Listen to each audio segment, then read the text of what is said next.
आज की जो प्रेपोजिशन वाली क्लास है ना, आप सभी स्टूडेंट के लिए बहुत ही खास है। मैं इस वीडियो में इस तरीके से प्रीपोजिशन सिखाने वाली हूँ जो आपको एक बार में ही सारे प्रीपोजिशन समझ में आ जाएंगे। इस तरीके से आपने कभी नहीं सीखा होगा प्रीपोजिशन।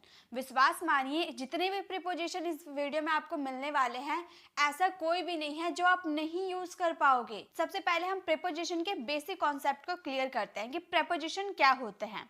What is preposition? तो गाइस देखिए, ऐसे शब्द जो नाउन या प्रोनाउन का दूसरे जो वर्ड है वाक्य में उससे रिश्ता बताता है। ये नाउन क्या होता है, प्रोनाउन क्या होता है, ये जो आगे जो वर्ड होता है ना, ये आगे जो वर्ड होते हैं या बाद में जो वर्ड होते हैं, या फिर ये नाउन हो सकता है या प्रोनाउन हो सकता है। ऐसा ही तो कुछ हो सकता है, नाउन हो सकते हैं या प्रोनाउन हो सकते हैं। उनका रिश्ता बताता है दूसरे वर्ड से। अच्छा ये बताइए, ये नाउन या प्रोनाउन, दो मान लीजिए ये नाउन है ये प्रोनाउन है। आप ऐसा सपोज कीजिए कि ये नाउन है ये प्रोनाउन है। इन दोनों के बीच का रिश्ता कौन बता रहा है? जैसे I am in the room, मैं कमरे में हूँ। मैं और कमरा, दोनों का रिश्ता कौन बताया?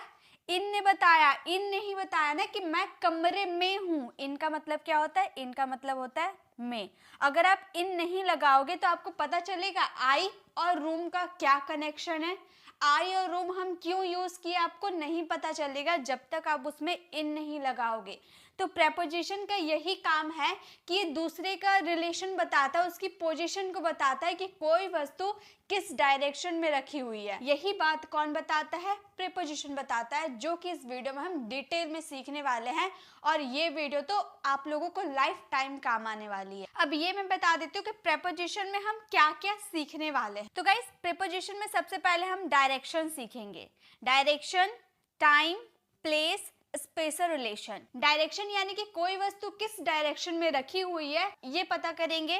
देन हम टाइम देखेंगे कि किस टाइम पे कौन सा कार्य हो रहा है, वहां पे कौन सा प्रेपोजिशन का यूज हो रहा है। उसके बाद हम प्लेस के लिए किन प्रेपोजिशन का यूज करेंगे वो देखेंगे।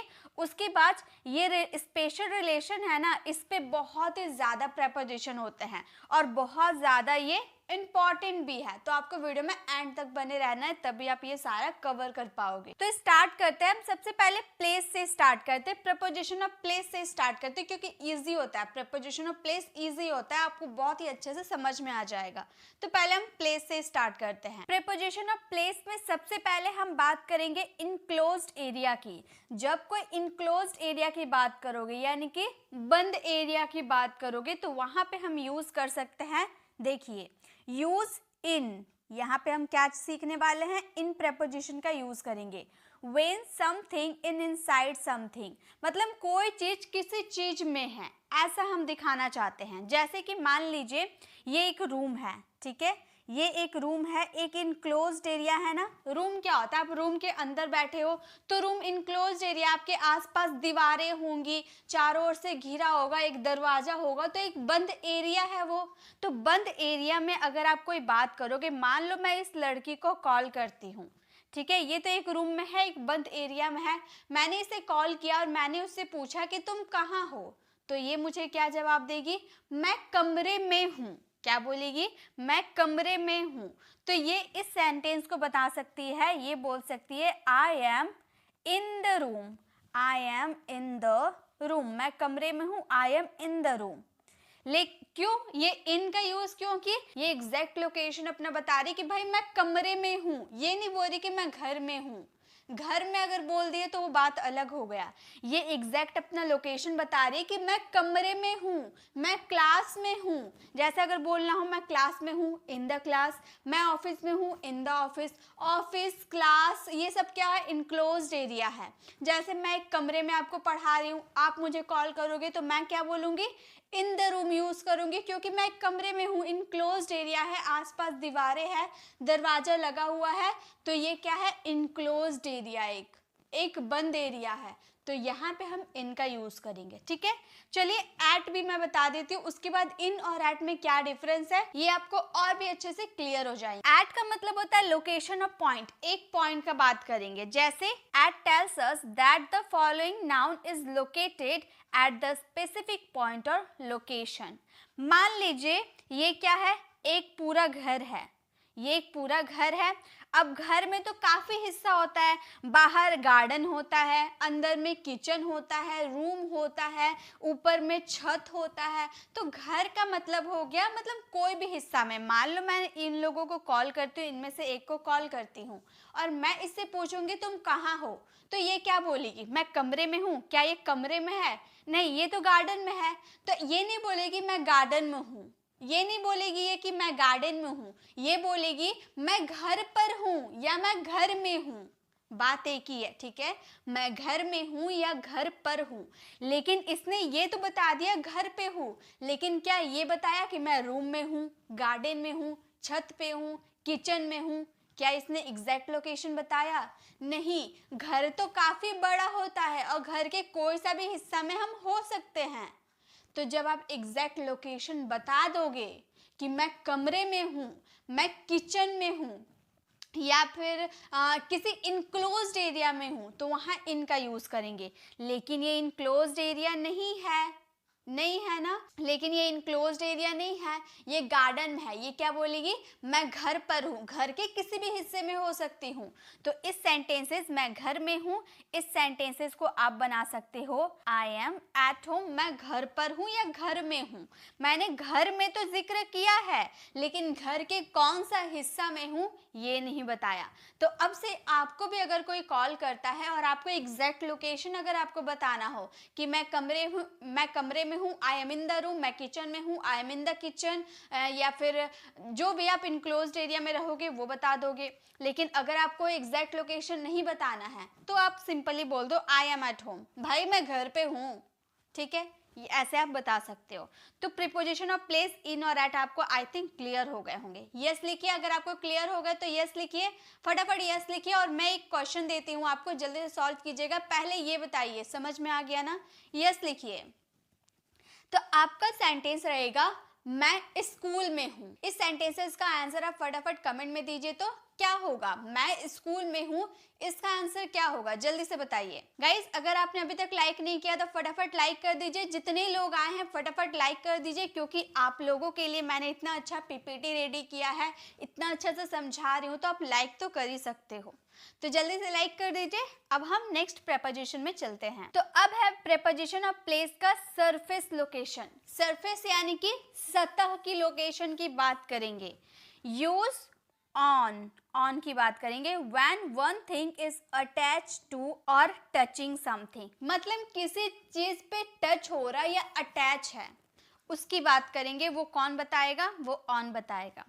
फॉर एग्जाम्पल किताबें मेज पर रखी हुई है।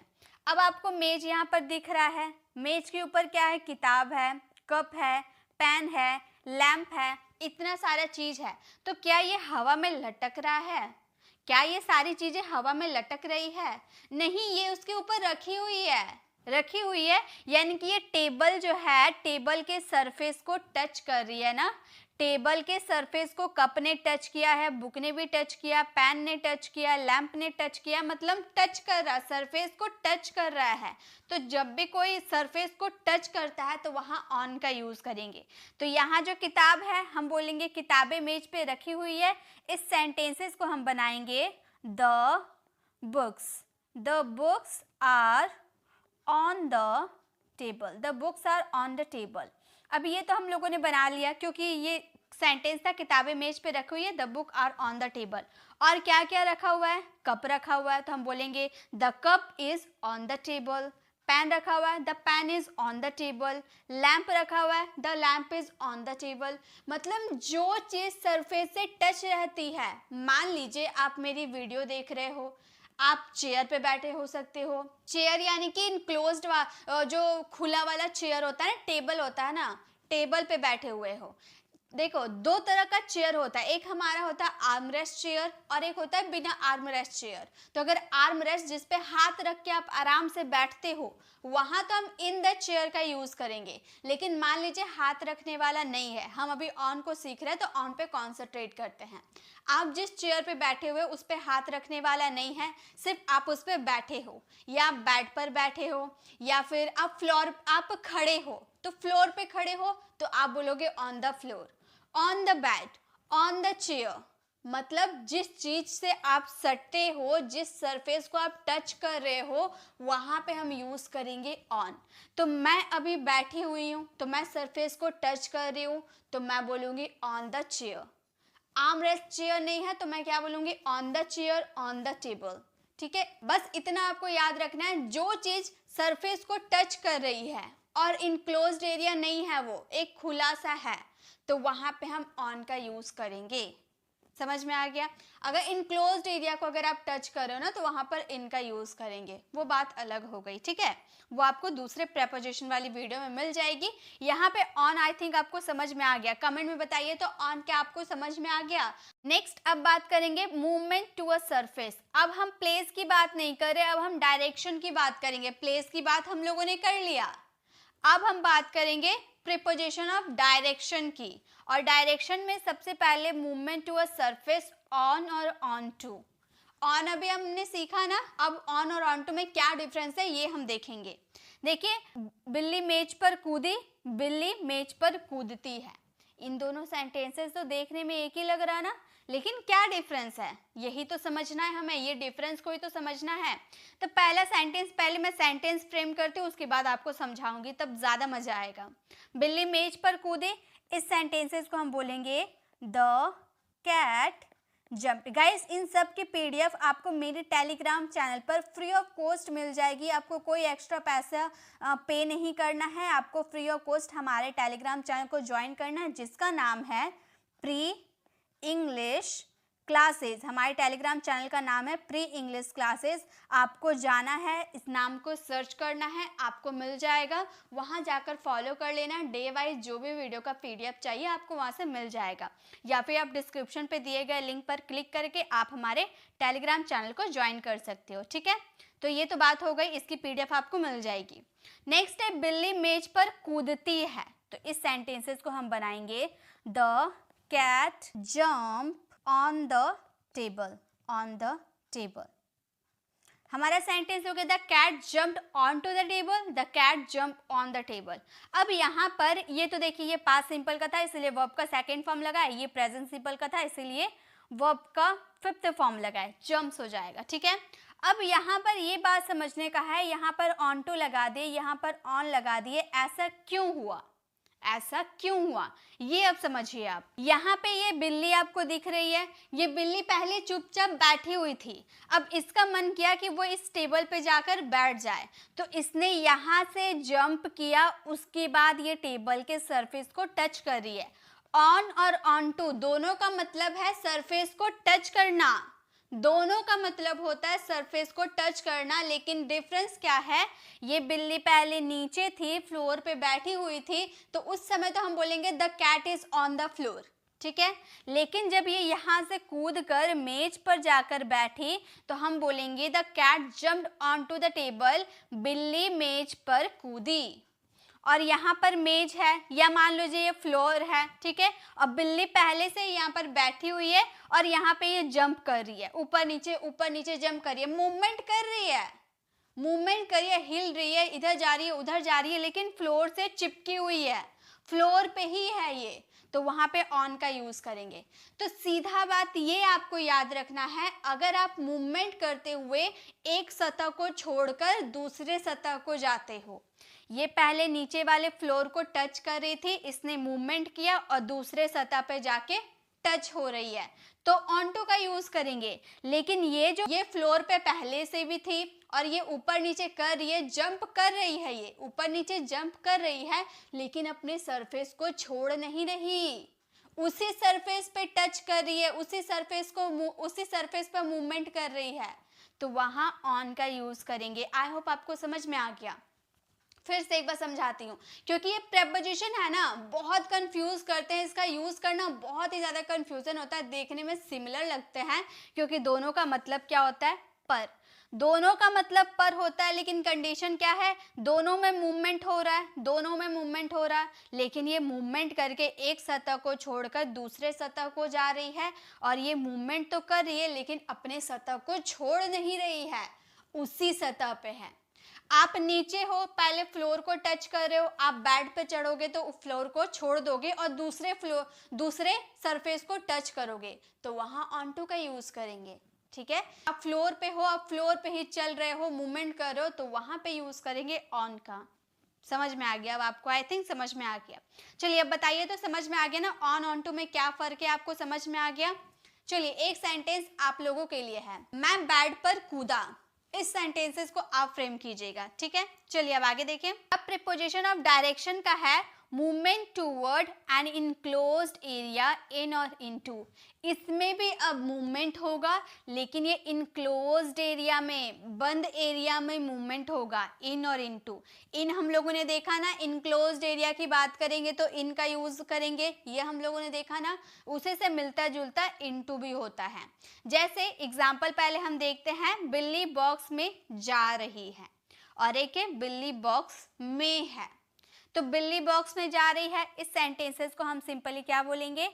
The cat is going, the cat is going into the box, into the box. Guys अगर आपको समझ में आ रहा यस लिख दीजिए ताकि मुझे पता चले कि हाँ समझ में आ रहा। गाइज आप लोगों के लिए गुड न्यूज है। क्या गुड न्यूज है? गुड न्यूज ये है कि आप लोगों का एक टेस्ट होने वाला है। मैं 30 डेज का कोर्स जो करवा रही हूँ उसमें मैंने आपको जो जो पढ़ाया है अभी तक उसका मैं टेस्ट लेने वाली हूँ संडे को। इस संडे को टेस्ट लेने वाली हूँ, वो भी लाइव रहेगा। लाइव आप लोगों का टेस्ट रहेगा। 100 या फिर जितना भी क्वेश्चन रहेगा, मैं आप लोगों के लिए क्वेश्चन लाऊंगी। जितना मैंने पढ़ाया है उसी से रिलेटेड मैं आप लोगों के लिए क्वेश्चन लाऊंगी, और उस क्वेश्चन में आप कितना मार्क्स स्कोर करते हैं वो आपको देखना है। आपकी कितनी प्रैक्टिस हुई है, आपको कितना आता है, आपको उस वीडियो के बाद 100% क्लियर हो जाएगी। चलिए अब नेक्स्ट है बिल्ली बॉक्स में है। बिल्ली बॉक्स में है तो इस सेंटेंसेस को हम बोलेंगे the cat is in the box, in the box, the cat is in the box. अब इसमें क्या हो रहा है, यहाँ पे हम लोगों ने इनटू का यूज कर दिया, यहाँ पे इन का यूज किया। क्यों? यहाँ भी में है और यहाँ भी में है। यही चीज तो हम कंफ्यूज हो जाते, यही तो हम नहीं बना पाते हैं। तो देखिए ऐसा क्यों हुआ। यहाँ पे एक बिल्ली बैठी हुई है, आपको दिख रहा है। अब इसका यहाँ पर बैठने का मन नहीं किया, इसको ऐसा लग रहा कि ये खुला, ये बॉक्स जो है पूरा खुला है, चलो मैं इसमें घुसकर बैठ जाती हूँ। तो इसने क्या किया, यहाँ से जंप किया और इसमें जाकर बैठ गई। ठीक है, सपोज करना है इसने जंप किया, यहाँ से जंप की और इसमें जाकर बैठ गई।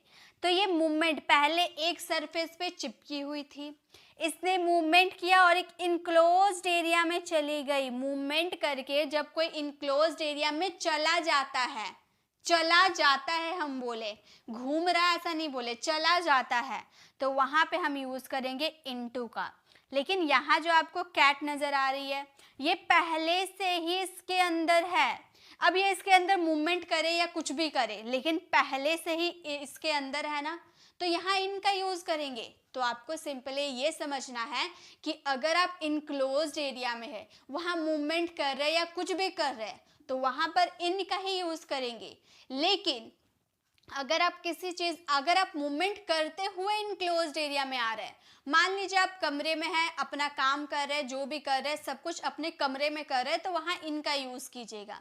लेकिन आपका दोस्त आपसे मिलने के लिए आया, तो अब वो क्या करेगा, आपसे मिलने के लिए वो आएगा, चल कर आएगा, मूवमेंट करते हुए वो कमरे के अंदर एंटर होगा, तो वहां पर इनटू का यूज करेंगे, क्योंकि उसने मूवमेंट करके इनक्लोज्ड एरिया में, पहले वो इनक्लोज्ड एरिया में नहीं था, वो बाहर से चल के एक इनक्लोज्ड एरिया में आया, तो वहां पर इनटू का यूज करेंगे। समझ में आ गया ना? जल्दी से यस लिखिए, समझ में आ गया ना?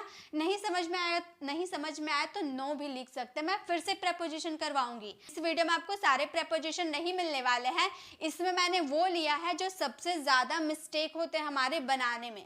तो पहले आप इतना समझ लीजिए, उसके बाद फिर नेक्स्ट वीडियो में और प्रेपोजिशन लेकर आऊंगी। एक बार मैं अगर करवाऊंगी ना तो आप भी कंफ्यूज हो जाओगे, इसलिए थोड़े थोड़े करके मैं आपको पूरे प्रेपोजिशन क्लियर करवा दूंगी। तो यहाँ पे इन और इनटू आपको समझ में आ गया। चलिए एक सेंटेंस आप लोगों के लिए है, लड़का कमरे में जा रहा है। इस सेंटेंसेस को जल्दी से बनाइए, तो इनका यूज करे ना इनटू का यूज करे। अब है प्रीपोजिशन ऑफ डायरेक्शन का of, out of. Of, out of, इसमें क्या डिफरेंस है भाई? बिल्ली टेबल से कूदी, बिल्ली बॉक्स से कूदी। बात एक ही है, दोनों में कूद रही है, दोनों में से आ रहा है। अब इस सेंटेंसेस को पहले हम फ्रेम करते हैं, उसके बाद देखते हैं कि इसमें क्या डिफरेंस है। तो हम इस सेंटेंसेस को बनाएंगे, बिल्ली टेबल से कूदी यानी कि the cat jumped, the cat jumped off the table, off the table. बिल्ली टेबल से कूदी, the cat jumped off the table. अगर हम बोले बिल्ली बॉक्स से कूदी तो हम इस सेंटेंसेस को बोलेंगे the cat is coming. Box से कूदी आप जंप का भी यूज कर सकते हो, या फिर ये बॉक्स से निकल रही है ना, तो यानी कि आ रही है, तो वो भी यूज कर सकते हो। लेकिन चलिए आप जिसमें कंफर्टेबल रहोगे वही यूज करेंगे। हम पास्ट सिंपल का है तो पास्ट सिंपल में ही बनाएंगे। हम बोलेंगे the cat jumped out, out of the box. अब इसमें क्या, इसमें ऑफ लगा, इसमें आउट ऑफ लगा है, ऐसा क्यों हुआ? तो ध्यान दीजिएगा, ये जो टेबल है क्या ये इनक्लोज्ड एरिया है? नहीं, ये पूरा खुला एरिया है। और जब खुले एरिया से आप ऊपर से नीचे जंप करते हो, एक सतह को छोड़कर नीचे आते हो, क्या मैंने बोला? ऊपर से नीचे आप आते हो, एक सतह को छोड़कर दूसरे सतह पे आते हो, तो वहां पर ऑफ का यूज करेंगे। लेकिन अगर आप इनक्लोज्ड एरिया से बाहर आ रहे हो, इनक्लोज्ड एरिया, ये पहले तो इनक्लोज्ड एरिया में थी ना, बॉक्स तो एक इनक्लोज्ड एरिया में है, और ये इनक्लोज्ड एरिया से बाहर आ रही है, तो यहाँ पे यूज करेंगे आउट ऑफ का। अगर अंदर से बाहर जाती तो क्या यूज करते? इनटू का यूज करते, है ना। अगर यहाँ से नीचे रहती और अंदर बॉक्स के अंदर जाती तो वहाँ इनटू का यूज करते, लेकिन बाहर आती तो आउट ऑफ का। अगर यहाँ से ऊपर टेबल पे जाती तो ऑन टू का यूज करते, लेकिन टेबल से अगर नीचे आ रही है तो ऑफ का यूज करेंगे। समझ में आ गया ना? लिखिए यस, समझ में आ गया। ऑफ आउट ऑफ समझ में आ गया, यस लिखिए। और एक सेंटेंस आप लोगों के लिए है, मैं छत से कूदा। सेंटेंसेस को जल्दी से आप फ्रेम कीजिए, तो ऑफ लगा या आउट ऑफ लगा है, जल्दी से कमेंट में बताइए। अब है प्रीपोजिशन ऑफ डायरेक्शन का, डेस्टिनेशन, मूवमेंट टूवर्ड डेस्टिनेशन, मतलब मूवमेंट करते हुए आप अपनी मंजिल तक जाओगे। टू या टूवर्ड्स लगाएंगे। जैसे मैं ताजमहल जा रहा हूँ, मैं ताजमहल की तरफ जा रहा हूँ, दोनों ताजमहल है। सेंटेंस देखिए, मैं ताजमहल जा रहा हूँ, इस सेंटेंस को हम बोलेंगे I am going, I am going to Taj Mahal, I am going to Taj Mahal, मैं ताजमहल जा रहा हूँ, I am going to Taj Mahal. Next, मैं ताजमहल की तरफ जा रहा हूँ, तो इस सेंटेंसेस को बोलेंगे I am going towards, towards का यूज करेंगे, टूवर्ड्स ताजमहल। अब दोनों सेंटेंसेस में क्या डिफरेंस है मैम, ये बताइए। तो देखिए, इसमें हम लोगों ने टू यूज किया, यहाँ टूवर्ड्स यूज किया। बहुत ही सिंपल है। अगर मैं इस लड़के को कॉल करती हूँ और इससे पूछती हूँ तुम कहाँ हो, कहाँ जा रहे हो, तो अगर ये सीधा अगर ताजमहल जाता है तो ये बोलेगा, देखिए इसकी डेस्टिनेशन, इसकी मंजिल क्या है? ताजमहल जाना। तो ये सीधा यहाँ से चल के आया और ताजमहल के अंदर जा रहा है, ठीक है, ताजमहल ही जा रहा है, तो वहाँ I am going to Taj Mahal बोल देगा। लेकिन मान लीजिए ये ताजमहल नहीं जाना चाहता है, ताजमहल को क्रॉस करके बाहर यहाँ पर एक रेस्टोरेंट है, तो ये ताजमहल होते हुए, ताजमहल की तरफ से होते हुए जा रहा है, यानी कि ताजमहल की तरफ जा रहा है ना, ताजमहल की तरफ तो जा रहा है, लेकिन एग्जैक्ट ताजमहल नहीं जा रहा, तो वहाँ टूवर्ड्स का यूज करेंगे। समझ आया? अगर आप एग्जैक्ट, जैसे आप बोलोगे आप कहाँ हो, तो आप बोलोगे मैं स्कूल जा रही हूँ, तो स्कूल जा रही हूँ टू का यूज करेंगे। लेकिन अगर आप बोलते हो मैं स्कूल की तरफ जा रही हूँ, स्कूल नहीं जा रही हूँ, स्कूल की तरफ जा रही हूँ, तो वहाँ टूवर्ड्स का यूज करेंगे। ठीक है, चलिए अब इसका एक सेंटेंस मैं आपको होमवर्क के लिए देती हूँ। मैं घर की तरफ जा रहा हूँ, इस सेंटेंसेस को आप फटाफट फ्रेम कीजिए। अब है प्रीपोजिशन ऑफ स्पेशल रिलेशन। अब स्पेशल रिलेशन की बात करेंगे, टाइम हमारा बाकी है, टाइम को हम लास्ट में देखेंगे, पहले हमारा स्पेशल रिलेशन। रिलेशन पोजीशन बताएंगे अभी एडवर्ब का, पहले एडवर्ब का रिलेशन बताएंगे। घड़ी टेबल के ऊपर है, यहाँ आपको घड़ी दिख रहा है, यहाँ टेबल दिख रहा है, इसके ऊपर है ना, घड़ी तो ऊपर में है ना, तो इस सेंटेंसेस को हम बोलेंगे the clock is above the table, above the table, the clock is above the table, घड़ी टेबल के ऊपर है, ऊपर है इसलिए अबव का यूज कर दिए, ठीक है, सिंपल आपको समझ में आ गया, ऊपर है इसलिए अबव का यूज कर दिए। लेकिन क्या ये सही है?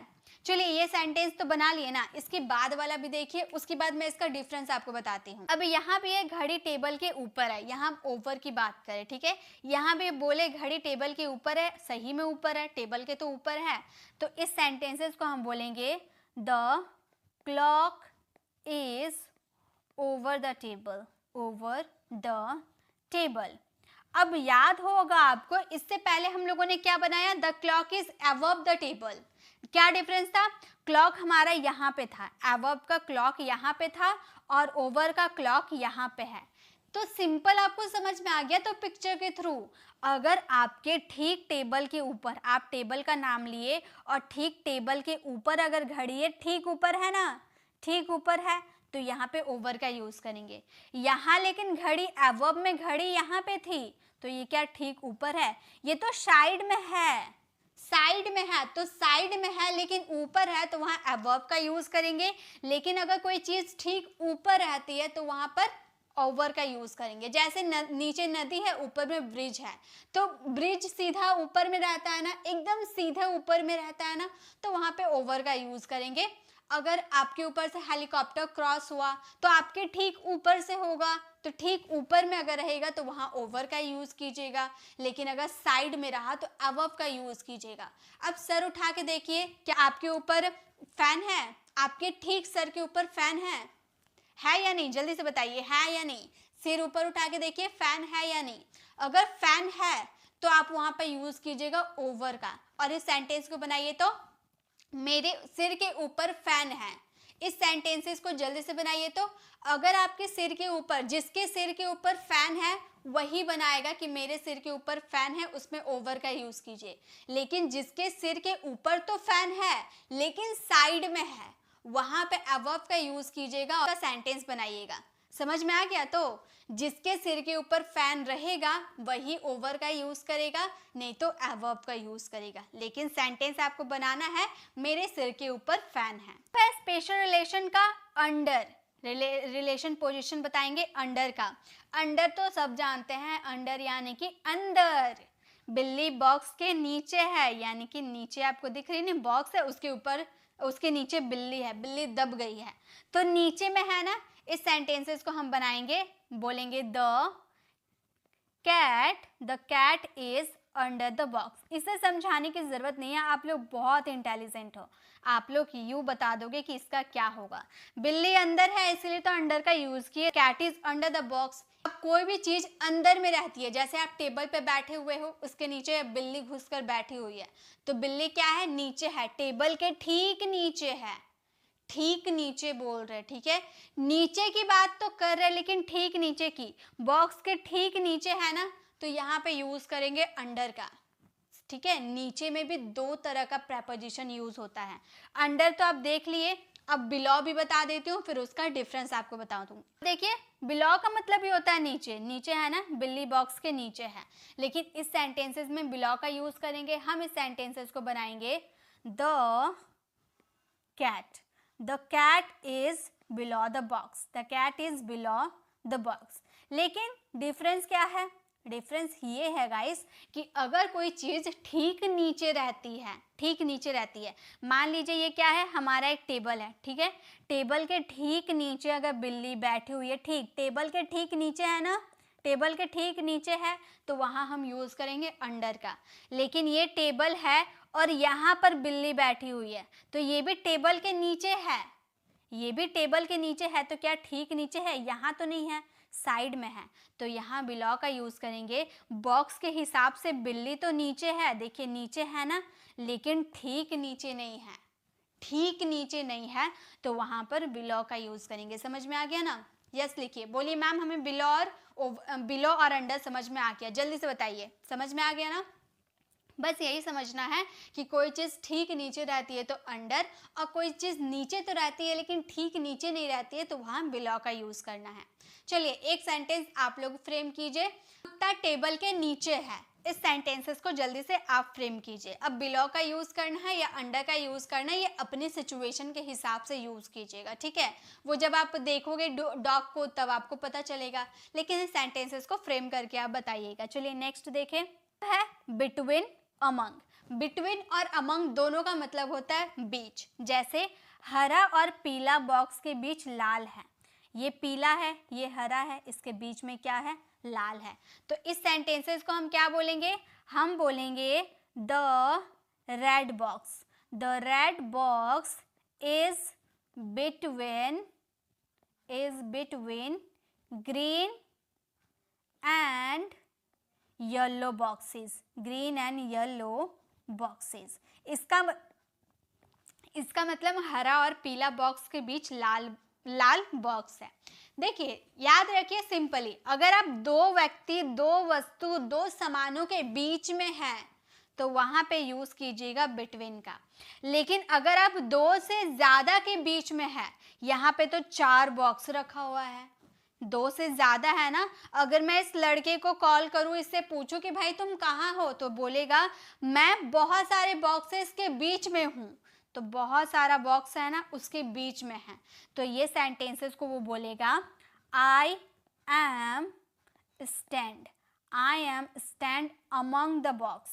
अमंग द बॉक्सेस मतलब मैं बहुत सारे बॉक्सेस के बीच में हूँ। तो दोनों का बात हुआ बीच में रहने का, लेकिन बात क्या आया, दो वस्तु, दो व्यक्ति के बीच में रहने की बात करोगे तो वहाँ बिटवीन, और बहुत सारे, दो से अधिक के बीच में रहोगे तो वहाँ अमंग। एक सेंटेंस आप लोगों के लिए है, मैं रिया और रवि के बीच में बैठा हूँ। इस सेंटेंसेस को आप फ्रेम कीजिएगा। चलिए अब नेक्स्ट देखें, प्रीपोजिशन ऑफ स्पेशल रिलेशन के है इन front of, behind. In front of का मतलब सामने, बिहाइंड का मतलब पीछे। सिंपल है, बिल्ली बॉक्स के सामने है, ये बिल्ली आपको दिख रही है, ये पीछे वाले बॉक्स के सामने है ना, यानी कि इस सेंटेंसेस को हम बोलेंगे the cat. The cat is in front of, in front of the box, in front of the box. The cat is in front of the box मतलब ये बॉक्स के आगे है, सामने है, तो सामने की बात करेंगे तो इन फ्रंट ऑफ का यूज करेंगे।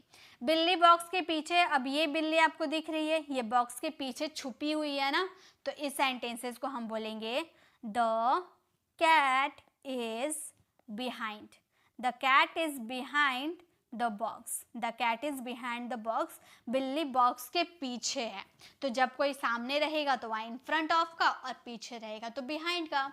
अब एक सेंटेंस आप फ्रेम कीजिए, मैं रवि के पीछे खड़ा हूँ। इस सेंटेंसेस को आप फ्रेम कीजिए। पोजीशन ऑफ स्पेशल रिलेशन क्या है, अक्रॉस, अक्रॉस, थ्रू। अक्रॉस और थ्रू में क्या डिफरेंस है, अक्रॉस का मतलब भी होता है इस पार से उस पार जाना, और थ्रू का मतलब भी होता है इस पार से जाना, इस पार से उस पार जाना।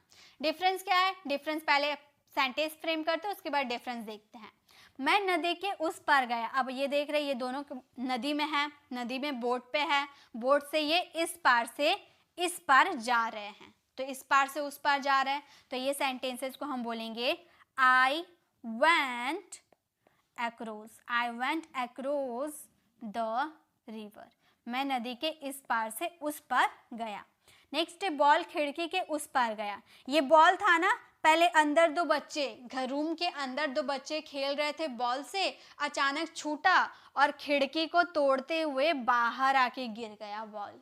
ठीक है, तो ये भी अंदर से बाहर आया, इस पार से उस पार गया, तो ये सेंटेंसेस को हम बोलेंगे द बॉल went through।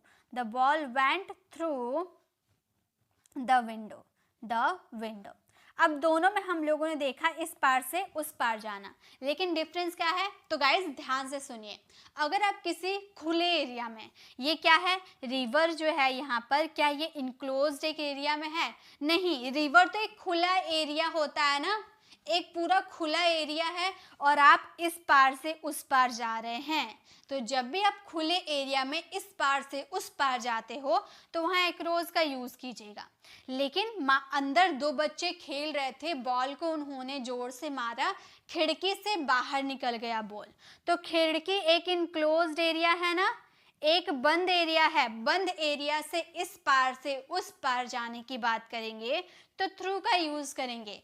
मान लीजिए ये एक पतला सा पाइप है, ठीक है, इतना पतला है कि एक बच्चा निकल जाएगा, ऐसा है, ठीक है। ये पाइप है और यहाँ एक बच्चा है, ये बच्चा यहाँ से अंदर गया और यहाँ आकर निकल गया। तो ये इस पार से उस पार गया। एक इनक्लोज्ड पाइप एक इनक्लोज्ड एरिया होता है, एक इनक्लोज्ड एरिया में इस पार से उस पार गया तो यहाँ थ्रू का यूज करेंगे, ठीक है। लेकिन अगर खुले एरिया में इस पार से उस पार आप जाते हो तो वहाँ एक्रोस का यूज करेंगे। आप सड़क के इस पार से उस पार जाते हो तो एक्रोस का यूज करेंगे। समझ में आ गया? चलिए एक सेंटेंस आप लोगों के लिए है। कार टर्नल के इस पार से उस पार गया। ये सेंटेंसेस को आप फ्रेम कीजिएगा। Preposition of time. अब प्रीपोजिशन ऑफ टाइम की बात करेंगे। पॉइंट, क्लॉक, नाइट, हॉलीडेज, ये कब यूज करते हैं ये देखिए। अगर आप क्लॉक यानी कि किसी टाइम, पर्टिकुलर टाइम की बात करते हो तो वहां आप एट का यूज कीजिएगा। At 5 o'clock, at 5 o'clock, at 7:30 PM। इस तरह से अगर आपको टाइम बताना हो, आपको टाइम बताना होता तो एट का यूज आप करते हो ना, तो वो तो टाइम के लिए हुआ। अगर नाइट की बात करते हैं, रात की बात करते हैं, तो वहां हम क्या यूज करते हैं? हम बोलेंगे माई ब्रदर, सेंटेंस बना के देखते हैं। My brother comes late at night. मेरा भाई रात में लेट से घर आता है। तो अगर रात की आप बात करोगे तो वहां पर एट का यूज करोगे, याद रहना। रात की बात करोगे तो एट का यूज करोगे। हॉलीडेज की बात करोगे तो भी एट का यूज करोगे। आप बोलोगे at the weekend, at the weekend, at the Christmas, मतलब किसी की बात करोगे, हॉलीडेज की बात करोगे तो वहाँ एट का यूज करोगे। तो ये आपको समझ में आ गया। अगर आप क्लॉक, नाइट, हॉलीडेज की बात करोगे तो वहाँ एट का यूज करना है आपको। इस प्रीपोजिशन ऑफ टाइम की बात करेंगे, यहाँ पे हम इन को देखेंगे। अगर आप मंथ की बात करते हो, जैसे इन मार्च, इन जून, तो ये क्या है? मंथ है, तो यहाँ पे हम यूज करेंगे इन का। सीजन की बात करते हो, जैसे इन विंटर, इन समर, इन रेनी, तो वहां पर क्या यूज करेंगे? इन का यूज करेंगे। सीजन्स की बात करेंगे तो पार्ट ऑफ द डे की बात करेंगे, जैसे in the morning, in the afternoon, तो वहां क्या यूज करेंगे? वहां पर इन का यूज करोगे। अब आप बोलोगे मैम नाइट के लिए इन का यूज नहीं कर सकते? नहीं, आप एकदम गांठ बांध लो, नाइट के लिए हमेशा एट का यूज होता है, ना कि इन का, ठीक है। ईयर्स की बात करोगे, जैसे इन 2022, इन 2019, तो ईयर की बात करोगे तो वहां आप यूज करोगे इन का। सेंचुरीज आप बताते हो ना, जैसे इन 20 सेंचुरीज, इन 19 सेंचुरीज, इस तरह से सेंचुरीज बताते हो तो वहां पे आप यूज कर सकते हो इन का, ठीक है। तो इनका आप इतना है आपका पॉइंट याद करने का, इनका इसमें यूज किया जाता है। अब हम बात करेंगे ऑन के बारे में, ठीक है। ऑन का यूज कहाँ कहाँ किया जाता है?